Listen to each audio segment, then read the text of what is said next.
Bien, chers élèves, bonjour. Comme promis, je vous propose un cours d'AP sous format vidéo pour la simple et bonne raison que, comme vous l'avez vu sur Pronote et comme je vous l'ai annoncé en cours, ce jeudi, je ne peux pas être présent au sein de l'établissement.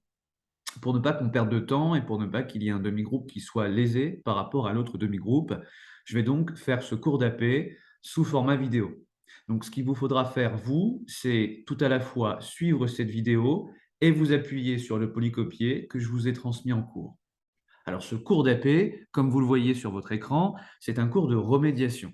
Un cours de remédiation, qu'est-ce que ça veut dire? C'est un cours où l'on cherche à remédier à des problèmes.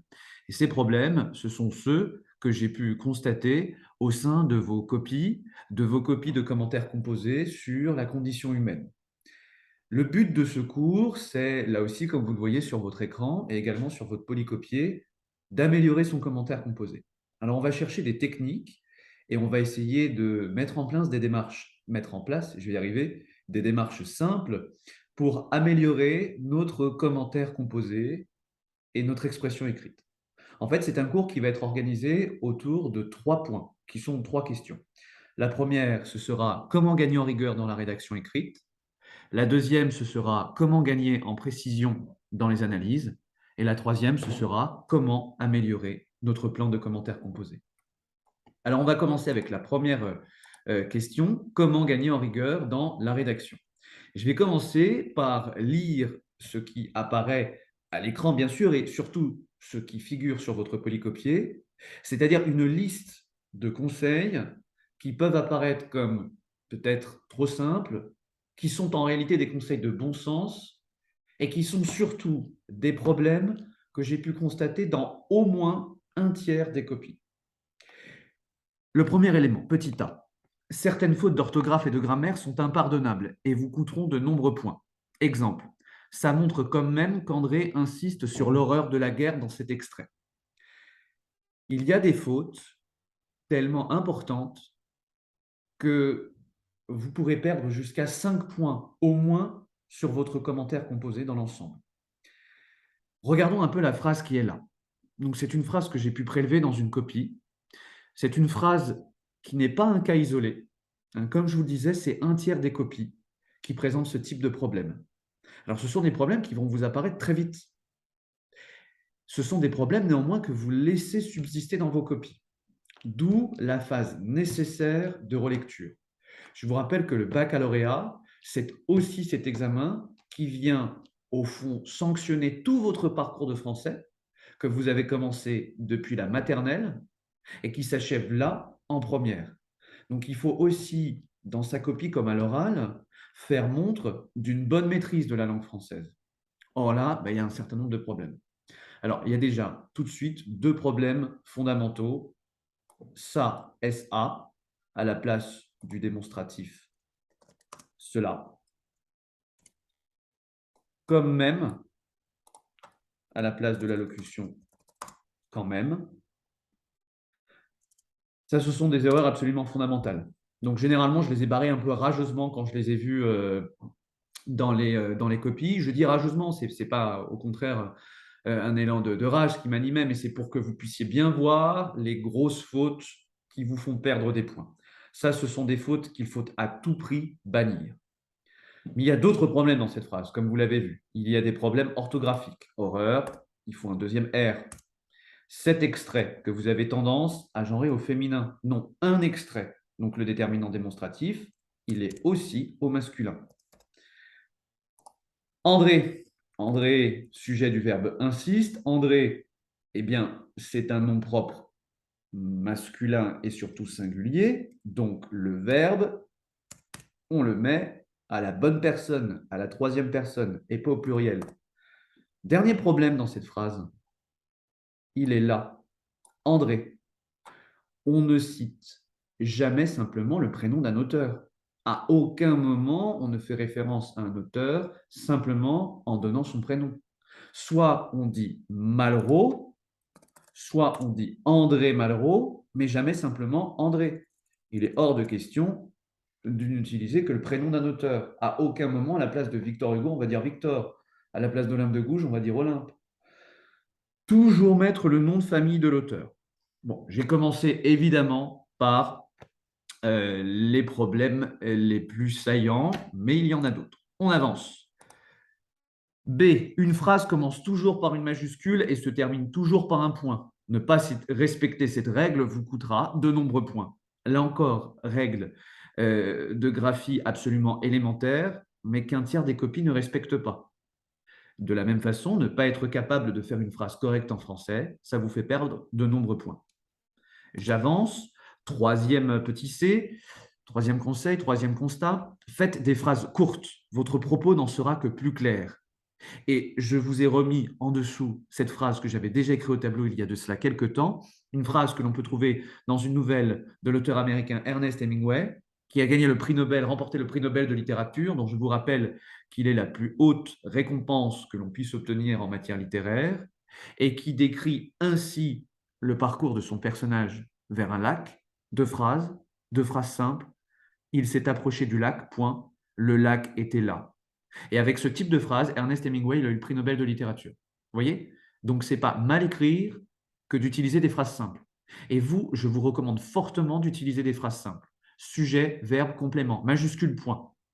Ça va véritablement permettre à votre commentaire composé comme à votre dissertation, parce que ce que je dis là au sujet du commentaire composé, évidemment, c'est aussi valable pour la dissertation, ça va lui permettre à ce commentaire composé comme à cette dissertation d'être beaucoup plus clair.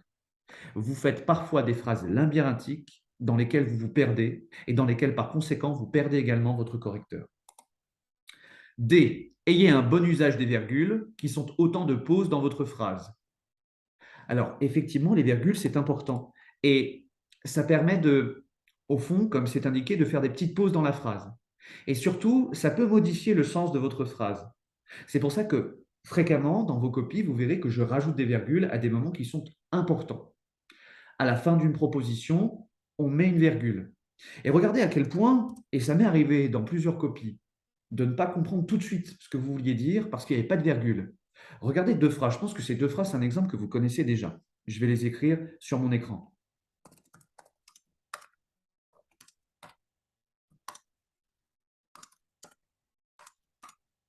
Mangez les enfants. Mangez les enfants. Deux phrases qui sont similaires, à ceci près que dans la deuxième, il y a une virgule. Dans la première phrase, je vous donne l'ordre de dévorer tous les enfants que vous allez trouver sur votre passage. Dans la deuxième phrase, j'invite les enfants à manger parce que c'est l'heure du repas. Et voyez comment la simple adjonction, le simple ajout d'une virgule change tout le sens de la phrase. Donc, utilisez des virgules au moment stratégique. Petite précision à cet égard, généralement, on met une virgule après un connecteur logique. Après ces mots dont je vous recommande l'usage, donc par conséquent, ainsi, etc., il faut utiliser une virgule. Là aussi, regardez vos copies. Souvent, vous verrez que je mets une virgule après vos connecteurs logiques quand il débute une phrase.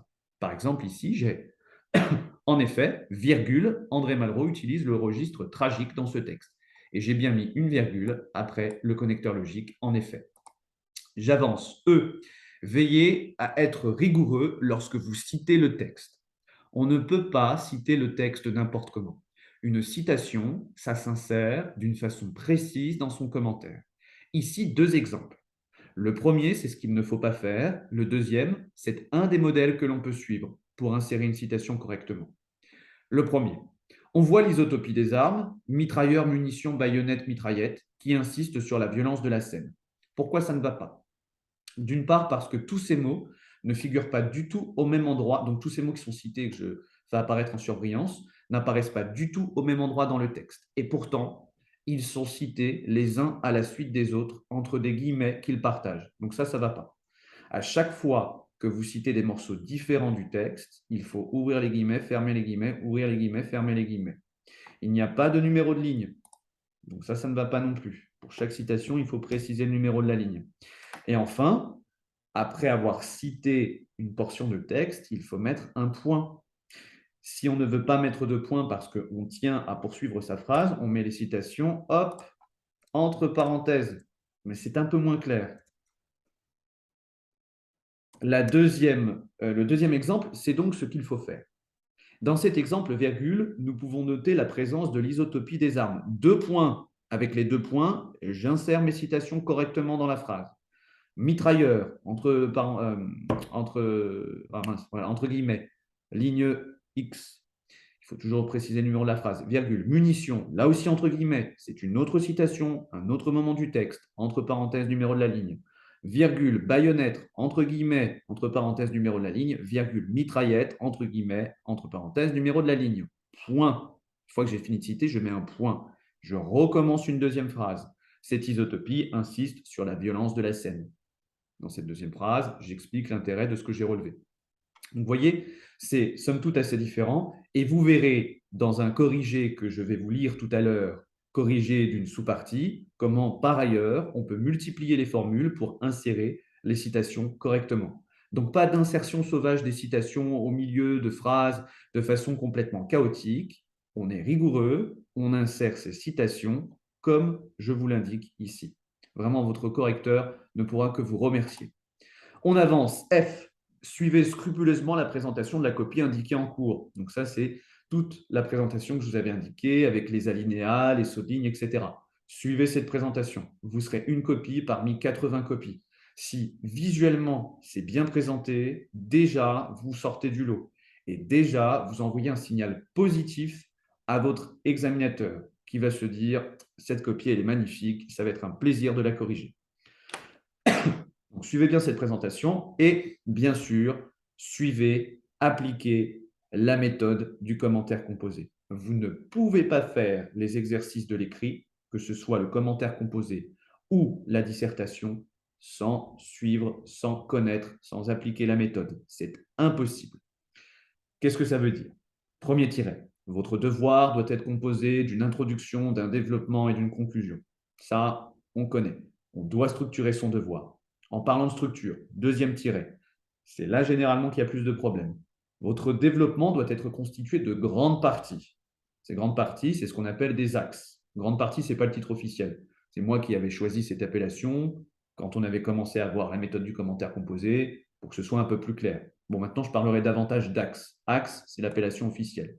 Donc, les axes, les grandes parties, c'est le grand 1, c'est le grand 2, voire le grand 3. Ce développement, ça vous le savez, il doit être constitué de grandes parties, tout va bien, mais ces grandes parties, elles doivent elles-mêmes être constituées de sous-parties. Et ces sous-parties, elles doivent être claires et visibles. Je vous rappelle qu'une sous-partie, c'est un paragraphe. Autrement dit, il est impossible dans un commentaire de voir un grand 1 avec un seul gros paragraphe, puis un grand 2 avec un seul gros paragraphe. Je veux pour le grand 1 et le grand 2 voir au moins deux paragraphes clairement distincts. Grand 1, premier paragraphe, deuxième paragraphe. Grand 2, premier paragraphe, deuxième paragraphe. Si vous n'appliquez pas la méthode, là aussi, vous allez perdre de nombreux points. C'est l'objet du quatrième tiret que je vous lis maintenant et que je ne relirai pas. Troisième tiret, le plan. Le plan ne doit pas être apparent. Qu'est-ce que ça veut dire? Bien sûr que j'annonce mon plan à la fin de l'introduction. Il y a toute une méthode à suivre dans l'introduction, on connaît par cœur. Et à la fin de l'introduction, j'annonce mon plan. Dans un premier temps, nous verrons en quoi l'auteur représente la violence de la guerre, etc. Donc ça, j'annonce mon plan, pas de souci. Par contre, dans votre commentaire, à aucun moment, vous ne devez écrire grand 1, la violence de la guerre, petit 1, un cadre tragique, petit 2, un sentiment de détresse. Grand 1, petit 2, ce ne sont pas des indications que vous devez faire figurer dans votre devoir. Le plan ne doit pas apparaître. D'où les techniques que je vous ai données dans la présentation de la copie pour que tout soit bien clair pour votre examinateur. Donc, vous voyez qu'il y a une forme très précise à suivre pour le commentaire. C'est un exercice très formaliste que vous devez suivre à la lettre. Cette méthode, ne l'oubliez pas et appliquez-la. Petit point supplémentaire, dans votre introduction, lorsque vous présentez l'extrait, tâchez d'indiquer en quoi cet extrait est intéressant, en quoi il constitue un passage stratégique. Quelques copies ont fait ça. C'est aussi ce que je fais dans les explications de texte pour le baccalauréat. Je pense que c'est aussi quelque chose que tout le monde devrait faire dans notre classe. Pourquoi? Parce que ça montre à votre examinateur que vous avez compris pourquoi on vous donne cet extrait à commenter. Posez-vous cette question. Pourquoi cet extrait est intéressant? Pourquoi est-ce qu'on vous le donne à commenter? Regardez un peu comment moi je fais dans les explications de texte. Je dis souvent que ce sont des passages stratégiques. Certains me l'ont fait pour André Malraux, La condition humaine, alors même qu'ils n'avaient pas lu le roman. Mais ils ont quand même perçu, au fond, en s'aidant du paratexte et de leur lecture de l'extrait, ils ont su formuler les enjeux du texte. Ils m'ont dit, par exemple, notre passage est un moment stratégique, car le protagoniste Emmelrich, qui est a priori un personnage important, est peut-être sur le point de mourir. Ok, super, et voilà les enjeux du texte. Bien sûr, il y en a d'autres, mais là, on a déjà un enjeu qui a été énoncé. Et ça montre à votre examinateur que vous avez compris en fait pourquoi votre extrait il est intéressant. À quel moment est-ce que vous parlez de ça? De ce que j'appelle les enjeux du texte, c'est-à-dire de ce qui fait que le texte est intéressant. Après avoir présenté votre extrait, à la toute fin de la présentation de votre extrait, avant d'énoncer la problématique. D'ailleurs, ça fait un lien logique entre la présentation de l'extrait et la problématique. La problématique, elle découle des enjeux du texte. Le dernier élément, je n'en ai pas parlé, je le redis, ça concerne moins la forme que le fond, mais évidemment, je parlais de respecter la méthode du commentaire composé, c'est aussi respecter la méthode de l'analyse littéraire, donc à aucun moment vous ne faites de paraphrase. Oubliez la paraphrase, ça vous coûte de trop nombreux points. Bref, il y a une phrase que j'ai répétée fréquemment, une proposition plutôt, c'est ça vous coûtera de nombreux points. Vous voyez qu'en fait, en ne respectant pas la méthode, en faisant au fond insuffisamment montre de rigueur dans votre copie, vous perdez plein de points. Et alors même que vous dites des choses passionnantes. Certaines copies peuvent dire des choses passionnantes et ne dépasseront pas les 6, 7, 8, parce qu'au niveau de la forme, ça ne suit pas. Alors, premier exercice que je vous propose, pour le groupe qui n'a pas fait cet exercice en cours avec moi, je vais lire la consigne, je vais vous demander de vous entraîner. Alors, bien sûr, je ne suis pas derrière vous parce qu'au moment où vous regarderez cette vidéo, eh bien, vous ne serez pas en cours. Mais essayez de jouer le jeu, hein, puisqu'on est vraiment là pour s'entraîner pour le baccalauréat du 4 février. Et puis, bien sûr, pour l'autre bac blanc qui vient ensuite. Et puis, in fine, pour le bac blanc de juin. Cet exercice est le suivant. Vous allez reprendre le plan détaillé que j'ai dicté en cours et vous allez rédiger, en appliquant les conseils que j'ai passés en revue juste avant, la première sous-partie du premier axe. Donc, je vous rappelle que le premier axe du plan que j'avais dicté, c'était chronique d'une mort annoncée. Et la première sous-partie, c'était un duel a priori tragique. Je vous ai fait noter la phrase qui résume ce que vous êtes censé démontrer dans cette première sous-partie.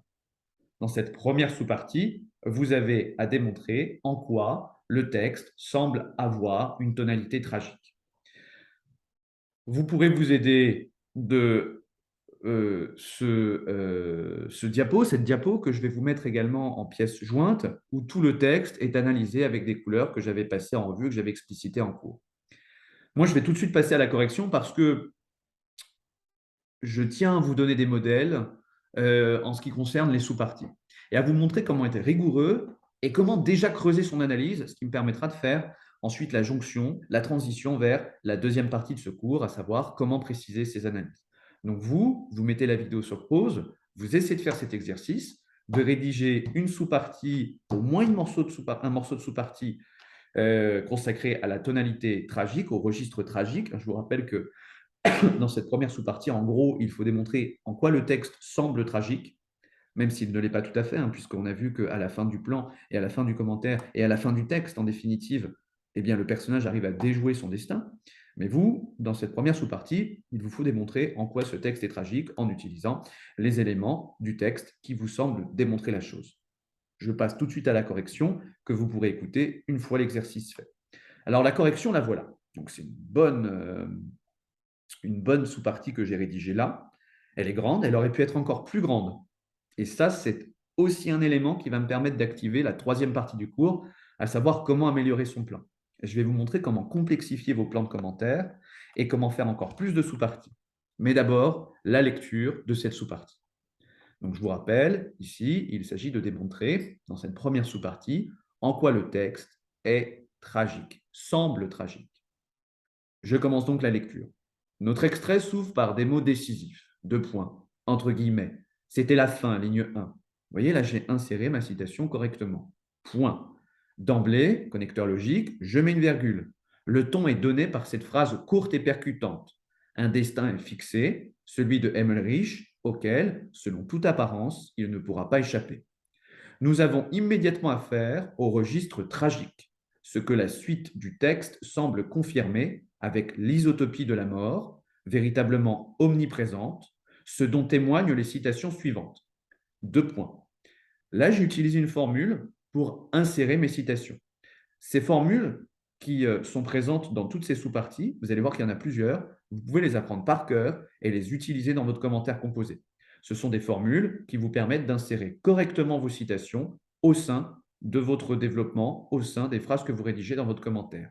Donc ici, la formule, c'est « ce dont témoignent les citations suivantes ». 2 points. Tuerait, ligne 4, mort, ligne 7, sa femme éventrée, ligne 11, son gosse malade assassiné, ligne 11. Point. J'ai fini de citer, je mets un point, je vais commencer une autre phrase. À cet égard, il convient par ailleurs de noter que la mort elle-même semble être un personnage de l'extrait, dans la mesure où elle est figurée de manière allégorique au sein de notre passage, ce que confirme la comparaison suivante. 2 points. Autre formule, ici pour insérer la citation, ce que confirme la comparaison suivante. Cet être silent qui s'approchait comme la mort, ligne 7, point. J'ai cité le texte, j'ai mis le numéro de la ligne, je mets un point. Je commence ensuite une autre phrase. Tout est donc fait pour que s'installe une atmosphère funèbre. Celle-ci est en outre renforcée par l'isotopie de l'obscurité, qui parcourt le texte de part en part, ce que mettent en exergue les citations suivantes. Autre formule, ce que mettent en exergue. Mettre en exergue, c'est mettre en lumière. Masse noire, ligne 6, cette ombre, ligne 15, la silhouette, ligne 17 et 26, la cour grise, ligne 17 et 18, dans cette obscurité, ligne 21, ce couloir noir, ligne 22.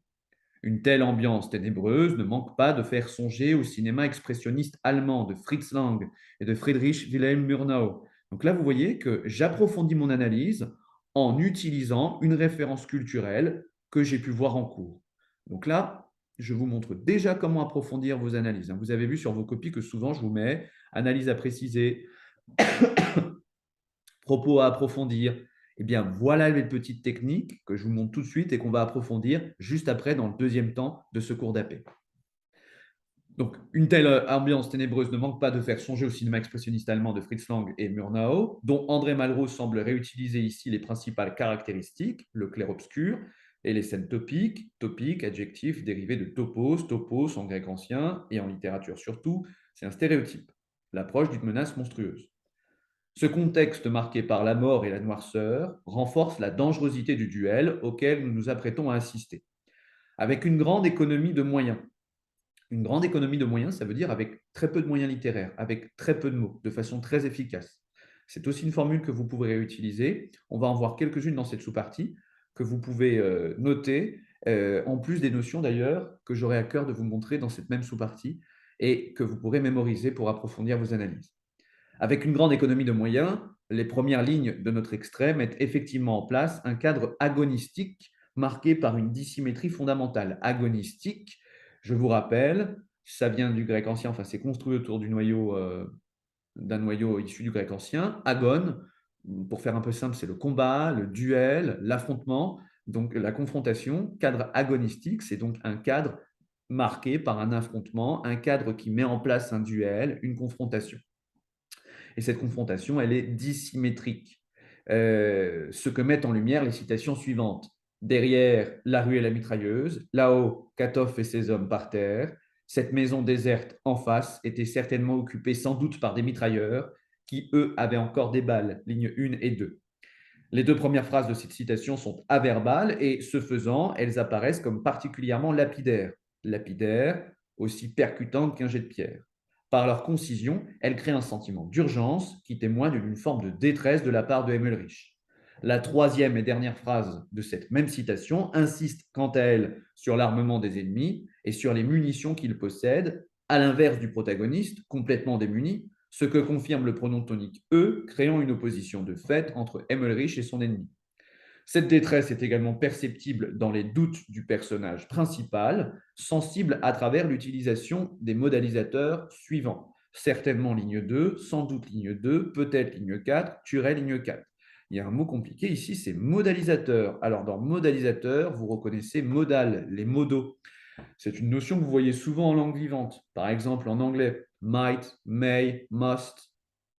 Et je pense que vos professeurs, par exemple d'anglais, vous ont précisé que les modaux, c'est ce qui permet d'augmenter le degré de probabilité de ce qu'on énonce. Les modalisateurs, ce sont des mots que l'on peut utiliser pour nuancer ce que l'on est en train de dire, pour jouer sur le degré de probabilité de l'événement dont on est en train de parler. Qu'est-ce que ça veut dire concrètement? Au début, Emmerich, il est certain, certainement. Ensuite, on avance, il est encore certain, sans doute. Ensuite, on avance et il est quand même moins certain. Il est un peu dans le doute, peut-être. Et ensuite, on avance et on est avec le conditionnel, mode plutôt de l'hypothèse, conditionnel présent, mode de l'hypothèse. Donc là, il est beaucoup moins sûr. Vous voyez qu'ici, avec les modalisateurs, il nuance son propos, il joue sur le degré de probabilité de ce qu'il est en train de dire, de l'événement dont il est en train de parler. Si l'ennemi avance vers Emmelrich avec obstination, révélant une certaine maîtrise de la situation, notre personnage semble, quant à lui, en plein doute et totalement dépassé par cette menace. Il n'est pas le maître de l'événement qu'il s'apprête à subir.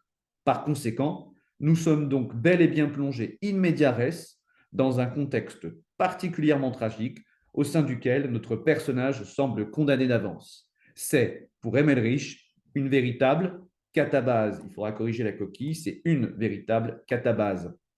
Deux mots compliqués ici. D'abord, ces mots en latin. In media res, littéralement, ça veut dire au milieu des choses. Vous êtes nombreux à m'avoir dit, on est plongé au cœur d'une scène et on a l'impression que ça démarre tout de suite. On a l'impression que ça avait déjà démarré avant l'extrait. On est tout de suite au cœur de l'action. Oui, ça, c'est une technique littéraire qui consiste à plonger le lecteur au cœur de l'action de manière très efficace sans tout lui expliquer. Quand vous avez affaire à ce type de situation, on dira que le lecteur est plongé in media res, en latin, au milieu des choses. Bref, parenthèse. Donc ça, c'est une notion qu'il faut bien noter, il faut bien prendre ça en note. Et la deuxième note qu'il faut ajouter, c'est les incipit in media res. Incipit, c'est le début d'un texte, surtout le début d'un roman. Généralement, un incipit traditionnel, il cherche à tout vous expliquer. Qui est le personnage principal? Où se passe l'histoire? Quand se passe l'histoire? Et en gros, de quoi va parler l'histoire? Donc un incipit traditionnel, il vous permet de répondre aux questions qui, quand, où, quoi. Maintenant, on a d'autres types d'incipit qu'on appelle des incipits in media res, c'est-à-dire un début de roman qui vous plonge au milieu des choses. Ces incipit in media res, ce sont des débuts de roman qui ne vous expliquent rien ou presque rien, vous plongent tout de suite dans l'action pour vous déboussoler un peu. C'est très souvent utilisé dans les films. Vous savez, il y a de nombreux films qui commencent par, mettons, une scène d'action avec un personnage qu'on ne connaît pas, qu'on suit. On a cru comprendre que c'était le personnage principal. Il lui arrive plein de choses. On est un peu perdu. Et hop, généralement, on a un flashback, retour en arrière, et on voit comment ce personnage est arrivé dans cette scène d'action. C'est un peu ce que faisaient avant les auteurs, avec des incipits in media res, qui vous plongent tout de suite au milieu des choses. Ok, in media res, c'est fait. Maintenant, catabase. Catabase, autre mot à prendre en note. Catabase, c'est un mot issu du latin. C'est un mot très important dans la littérature latine, mais que vous pouvez réutiliser pour la littérature française et pour de nombreuses scènes que vous aurez à commenter. Littéralement, ça veut dire une descente en enfer. D'accord? Donc, une catabase, c'est quand votre personnage subit de terribles épreuves, que ces épreuves ne cessent de s'empirer et qu'il semble véritablement accomplir une descente en enfer. Ok, voilà pour cette sous-partie dont vous voyez qu'elle se fonde sur les conseils que nous avons passés en revue préalablement. Tout est rigoureusement écrit, tout est rigoureusement disposé. Et d'ores et déjà, vous pouvez voir que j'ai cherché à approfondir mes analyses. J'aurais pu faire beaucoup plus. C'est un modèle tout à fait perfectible, mais je ne voulais pas faire trop long. Et surtout, c'est un modèle qui me permet de glisser vers le deuxième point. Je vous rassure, les autres points sont beaucoup plus rapides. Deuxième point, comment gagner en précision et en profondeur dans l'analyse. Donc, je vous fais la lecture des points que vous verrez sur votre polycopier. L'autre axe de progression sur lequel nous allons travailler tout au long de l'année, tant en ce qui concerne le commentaire que la dissertation, n'est autre que l'approfondissement des analyses proposées, qui se doivent d'être précises et pertinentes. Si la paraphrase est un danger évident dans le cadre d'un commentaire, la paraphrase, c'est redire ce que le texte dit déjà. Donc, mettons, c'est faire quelque chose comme dans ce texte, nous pouvons voir que le personnage est très triste, deux points, ouvrez les guillemets. Ah, je suis l'homme le plus triste du monde, point d'exclamation, fermez les guillemets, ligne 2. Dans cette citation, on voit que le personnage est vraiment très triste.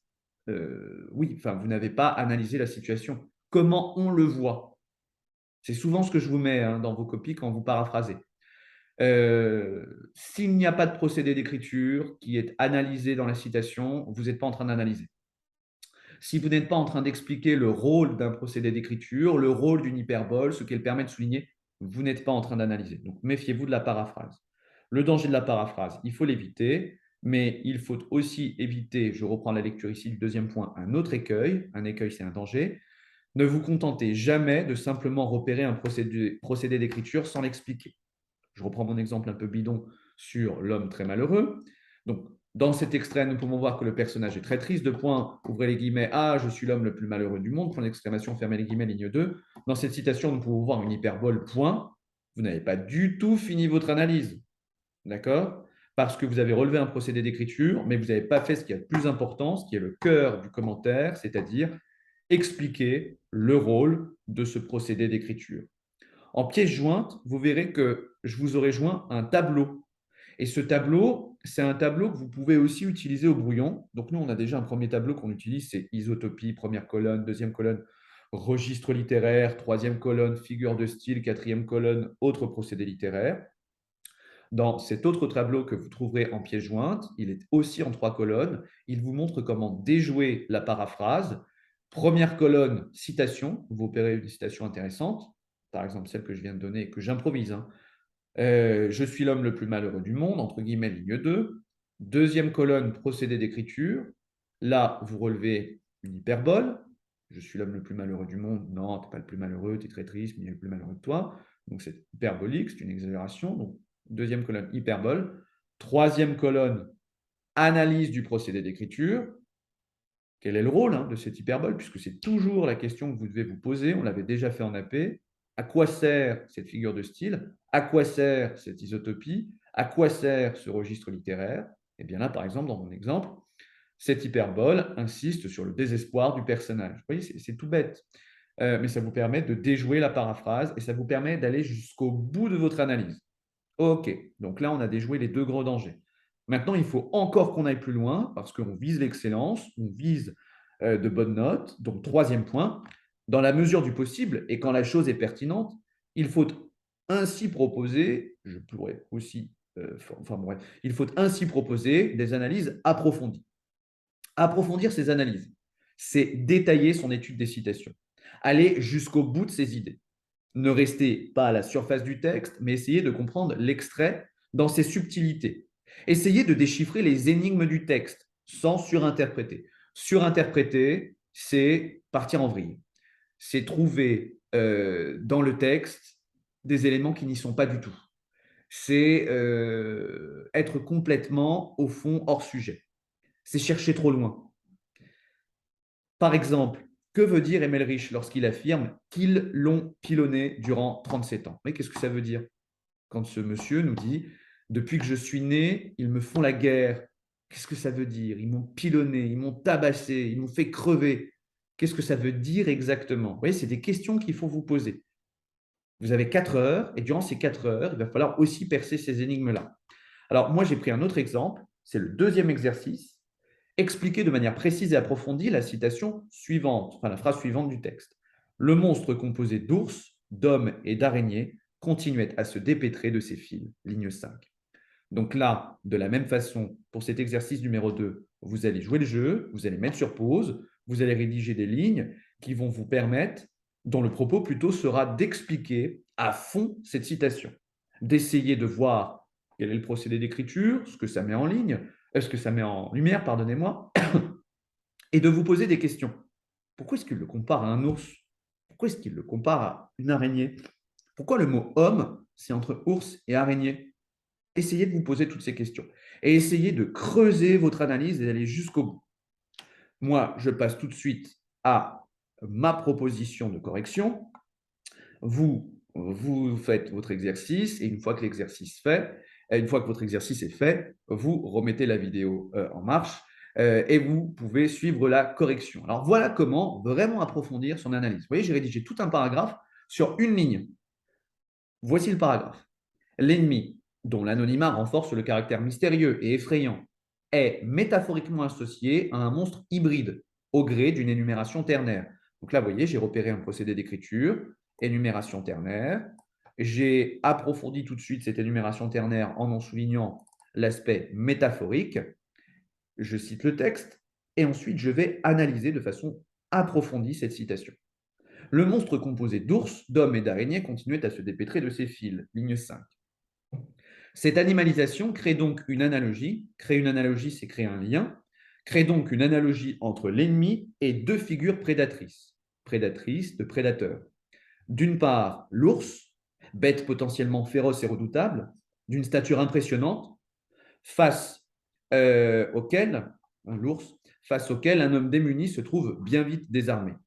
D'autre part, l'araignée, symbole universel de la peur, peut être mortelle car vénéneuse, et qui, dans l'ombre, dévore sa proie, enfin plutôt la proie qu'elle a prise au piège dans sa toile.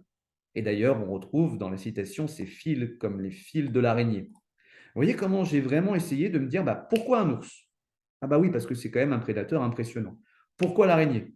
Elle est toute petite, mais c'est quand même un symbole de peur. Et en plus, elle aussi, elle a un aspect vraiment de prédateur. Et en plus, elle est peut-être vénéneuse et donc elle est tout aussi mortelle. Et puis en plus, elle travaille dans l'ombre à créer sa toile, toile dans laquelle elle va prendre au piège sa victime.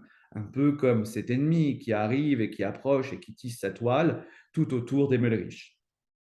Ainsi, cette énumération ternaire met, entre guillemets, l'homme, c'est-à-dire l'ennemi, entre deux figures prédatrices complémentaires, figurant, ça veut dire représentant, l'infiniment grand et l'infiniment petit du danger, de l'horreur et de l'effroi. Donc là, deuxième approfondissement, j'ai essayé de me dire, mais attends, pourquoi il a mis l'homme entre l'ours et l'araignée? Parce que l'homme, c'est le centre exact entre l'infiniment grand, un ours c'est quelque chose de grand, alors infiniment grand, entre guillemets, bien sûr qu'il y a des prédateurs qui sont nettement plus impressionnants qu'un ours, et l'infiniment petit, là aussi entre guillemets, l'araignée. L'homme, c'est vraiment le cœur, le carrefour entre ces deux grands prédateurs. Au détour de ce moment qui n'est pas sans évoquer le registre fantastique et de nouveau le cinéma expressionniste, tout est donc fait pour renforcer l'angoisse que ressent Emmerich et que les lecteurs ne peuvent manquer de ressentir. Hop, nouvelle référence au cinéma expressionniste, je mobilise un élément culturel pour approfondir mon analyse et j'enrichis une nouvelle fois mon analyse en utilisant un autre procédé d'écriture, ici un registre littéraire, le registre fantastique. Je finis par résumer mon analyse en soulignant l'effet que produit une telle énumération métaphorique. Renforcer l'angoisse d'Emmerich, communiquer cette angoisse au lecteur.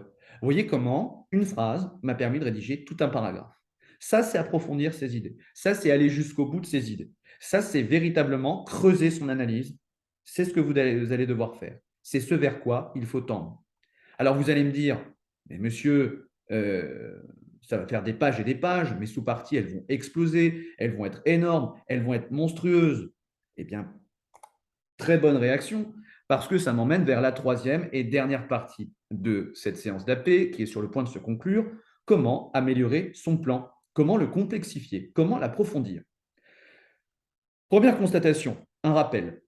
À minima, votre commentaire composé doit être constitué de deux axes, eux-mêmes constitués de deux sous-parties. C'est le plan que je vous ai donné. Grand 1, chronique d'une mort annoncée. Petit 1, duel a priori tragique. Petit 2, une dramatisation de la mort. Grand 2, le sursaut de rage. Petit 1, l'énergie du désespoir. Petit 2, le renversement épique. C'est cette forme-là que je vous ai indiquée depuis le début de l'année. C'est une forme minimale que vous pouvez tout à fait appliquer durant vos commentaires. Mais maintenant, nous, on va essayer d'aller plus loin. On va essayer de voir si on ne peut pas rajouter une sous-partie dans chaque grande partie, dans chaque axe. Je vous rappelle que si j'ai deux sous-parties dans mon premier axe, je dois avoir deux sous-parties dans mon deuxième axe, mais que si j'ai trois sous-parties dans mon premier axe, je dois avoir trois sous-parties également dans mon deuxième axe. On va voir si on ne peut pas creuser ce plan, si on ne peut pas encore le complexifier. En approfondissant l'étude des textes et en précisant vos analyses, vous allez pouvoir améliorer vos plans et les rendre plus élaborés. Ainsi, vous pourrez construire des plans comme suit.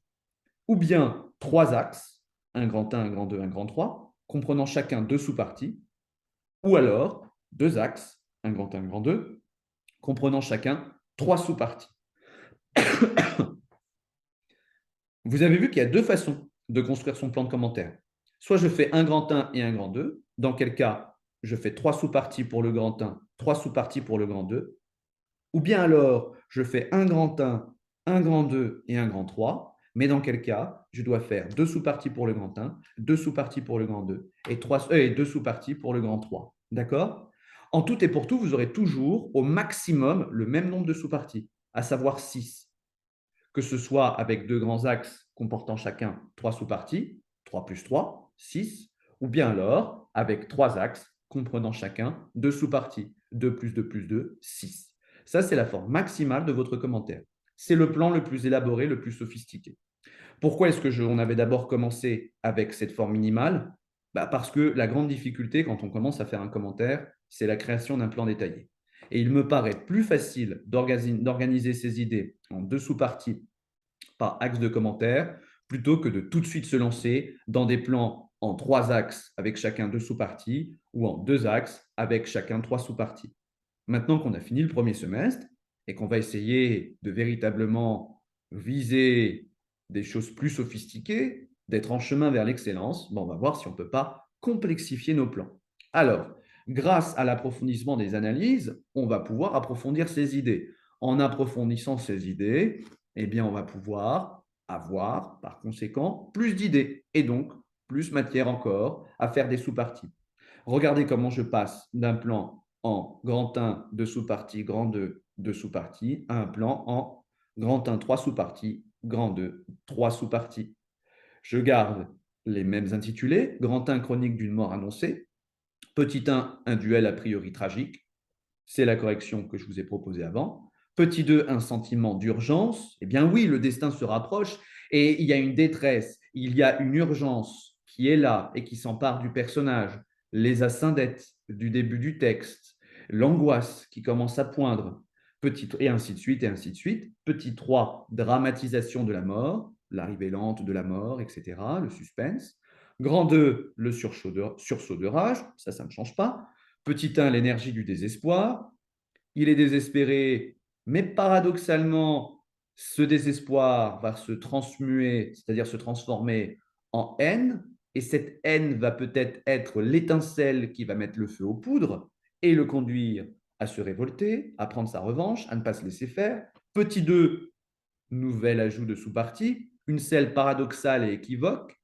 Paradoxale et équivoque. Alors, équivoque, qu'est-ce que ça veut dire? C'est-à-dire qu'il y a deux sens un peu contradictoires. Ici, paradoxal, ça veut dire la même chose. Au fond, une scène paradoxale et équivoque, ça veut dire une scène qui dit deux choses en même temps. Oui, le personnage semble condamné. Oui, il est perdu dans l'obscurité. Mais pourtant, au cœur de cette obscurité, on a plein de symboles qui nous annoncent que peut-être tout va changer. Ici, il faut parler de la lumière qui ne cesse de se rapprocher du personnage. Lumière incarnée par l'arme. L'arme qui, en définitive, va le sauver.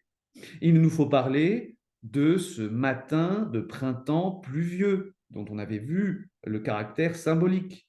Matin renouveau, printemps renouveau. Il nous faut parler de la paix illimitée que cette scène apporte. C'est une scène de duel durant laquelle un personnage va mourir, et on nous parle de façon hyperbolique de paix illimitée. Donc dans cette scène, il y a des symboles qui déconstruisent complètement tout ce que le texte semble construire, qui semble dire l'inverse exact de ce que la narration nous propose. Et puis 3, le renversement épique. Ça, on l'avait vu, le moment épique, la manière dont Emmerich devient sujet de la scène et non plus objet, la manière dont il devient acteur et non plus spectateur, la manière, au fond, dont il prend son destin en main. Nous voilà arrivés à la fin de cette séance d'AP qui nous a permis de gagner en rigueur à l'écrit, d'approfondir ses analyses et d'améliorer son plan. J'espère que tout était bien clair. Si vous avez des questions, évidemment, n'hésitez pas à me les poser en cours ou bien via l'ENT. Retenez bien ce qu'on a fait là, ça vous sera éminemment profitable pour le bac blanc du samedi 4 février.